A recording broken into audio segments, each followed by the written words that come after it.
आणि आता थेट जाणार आहोत एस जयशंकर बोलत आहेत तिथे.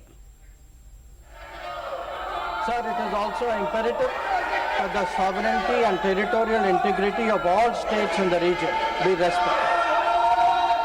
Given the gravity of the situation, the Cabinet Committee of Security, CCS, met on 1 March under the chairmanship of the Honorable Prime Minister.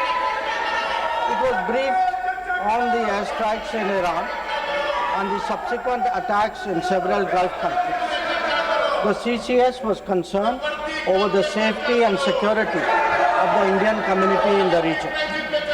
It also focused on the implications for national security and for economic and commercial activities.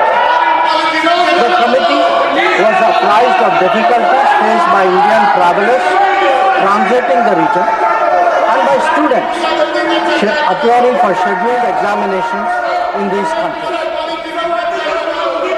It directed all concerned ministries and departments to take appropriate measures to respond to these problems. Honorable Prime Minister continues to closely monitor emerging developments and relevant ministries are coordinating to ensure effective responses. Sir, the conflict has continued to intensify and the security situation in the region has deteriorated significantly. We have noted that, in fact, the conflict has spread to other nations with mounting destruction and deaths. Normal life and economic activities in the entire region are visibly affected and in some cases have come to a halt.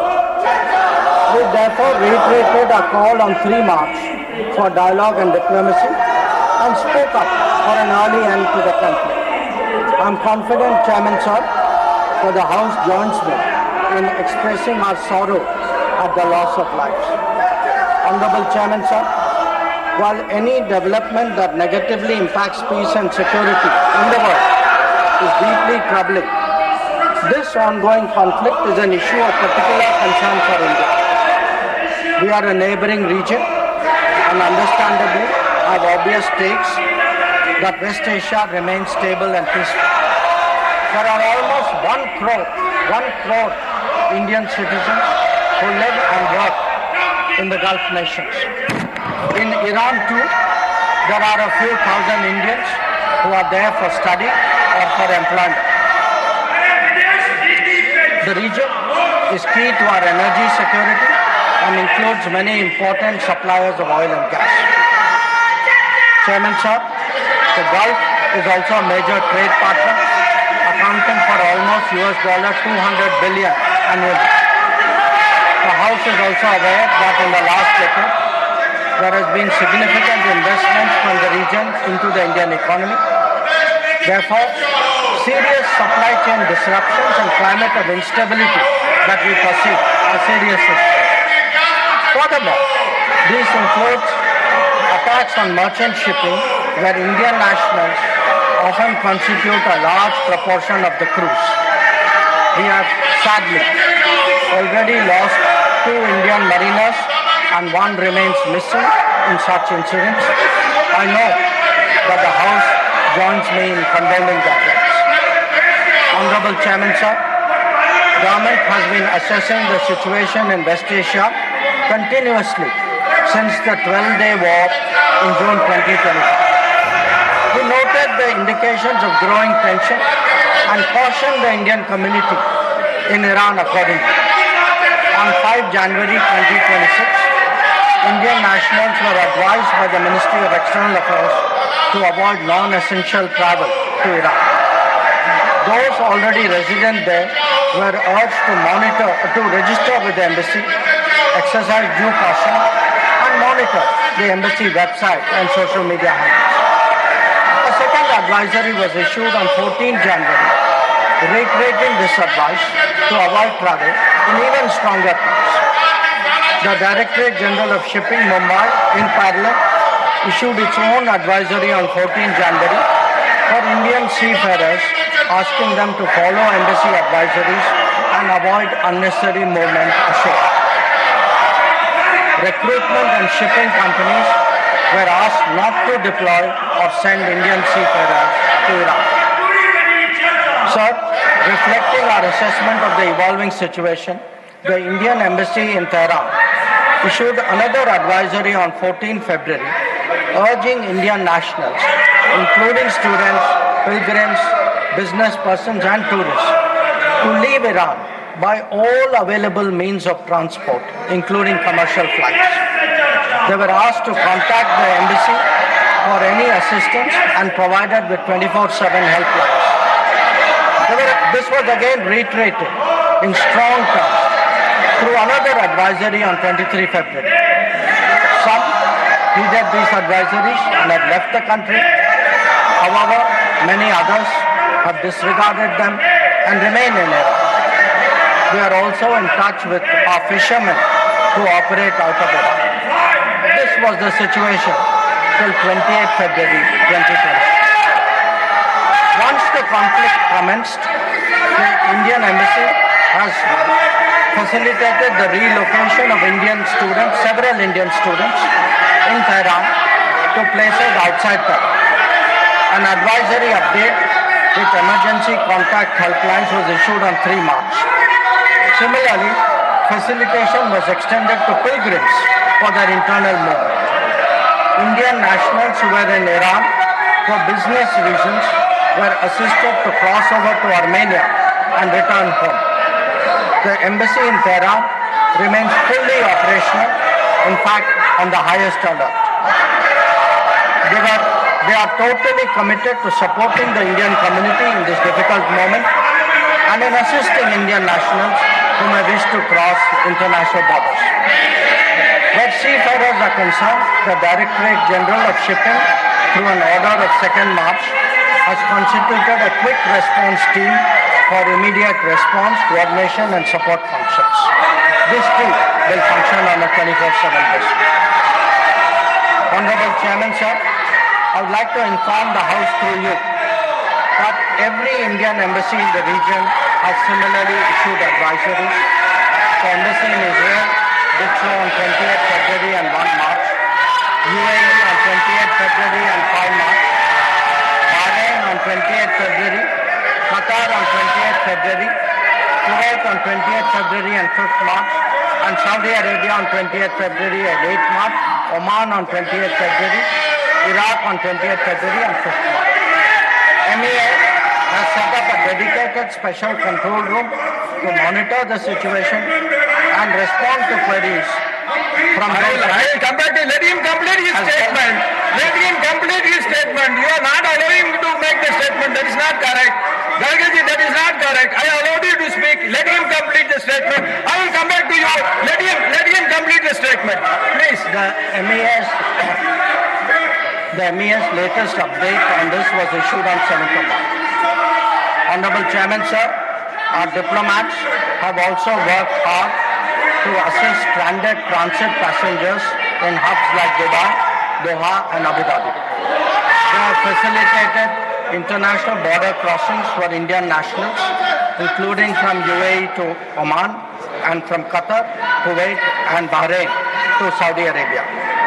Wherever there has been a partial opening of airspace, we have approved and undertaken commercial flights, including non-scheduled flights, to enable the return of Indian passengers.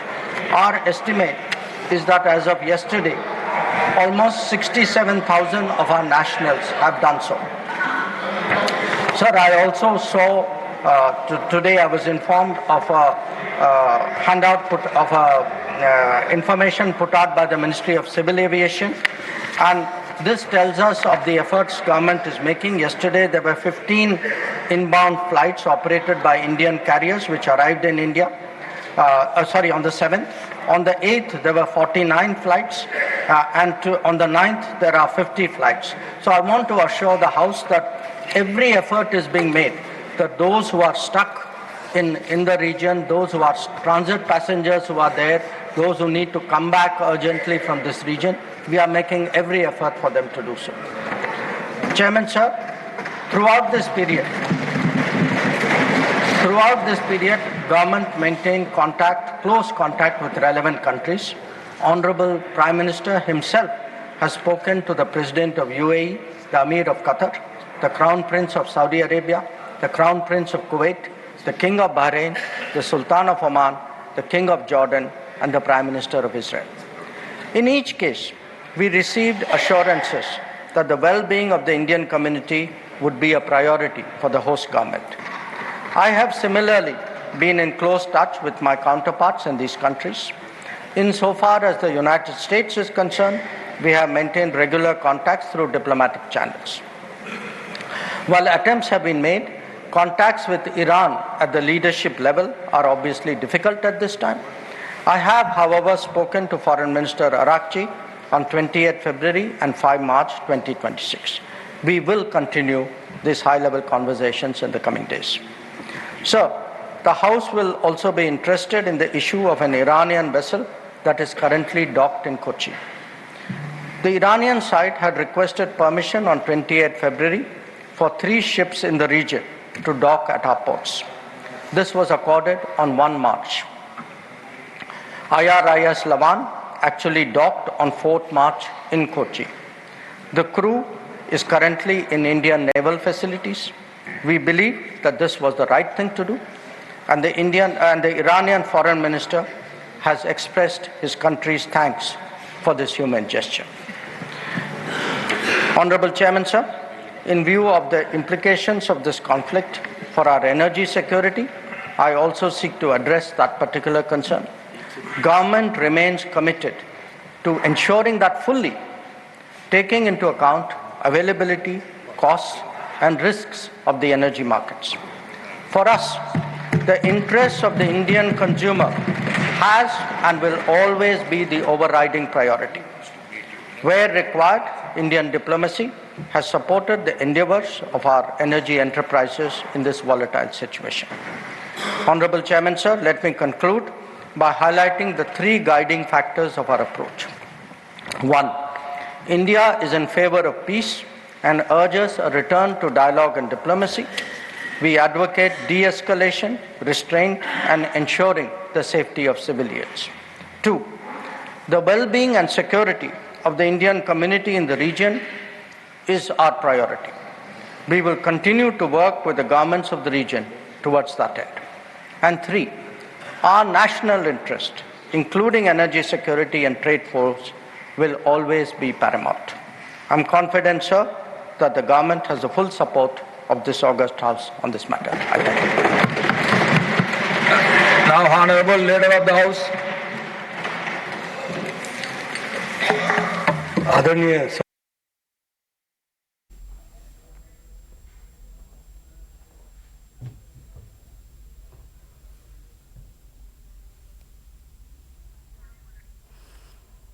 सध्या आपण बघतोय की जे अडकलेले भारतीय आहेत त्यांना इथे आणणं ही सगळ्यात महत्त्वाची प्रायोरिटी असणार आहे, प्राथमिकता असणार आहे आणि पंतप्रधान स्वतः आखाती देशांशी संपर्क साधतायत. सर्वच राजदूतांना आणि त्या दूतावासातल्या भागांना महत्त्वाच्या सूचना देण्यात आलेल्या आहेत. इराणच्या जहाजाला भारतात थांबण्याची परवानगी देण्यात आलेली आहे. इराणच्या परराष्ट्र मंत्र्यांशी आमचं बोलणं झालेलं आहे असंही एस जयशंकर यांनी स्पष्ट केलेलं आहे. ते सध्या संसदेमध्ये राज्यसभेमध्ये बोलत होते. यावेळेला प्रचंड गदारोळ हा विरोधकांकडून केला जात होता आणि अर्थातच हाच मुद्दा घेऊन जोरदार अशा पद्धतीनं गदारोळ झाला आणि अखेर सर्व विरोधकांनी सभात्याग केला. मात्र भारतीयांना बाहेर काढणं आर्मेनिया मार्ग सुरू आहे आणि परिस्थितीवरती पंतप्रधान स्वतः लक्ष ठेवून आहेत. आपण सुद्धा महत्त्वाच्या अशा ॲडवायझरीज म्हणजे सूचना या त्या दूतावासांना दिलेल्या आहेत. तसंच त्या भागातले जे प्रिन्सेस आहेत किंवा पंतप्रधान आहेत अशा सगळ्यांशी आपण बोलत आहोत. त्या विभागांशी आपलं बोलणं सुरू आहे आणि आपले भारतीय पुन्हा एकदा कसे परततील यासाठीचे प्रयत्न सुरू असल्याचं त्यांनी स्पष्ट केलं आहे.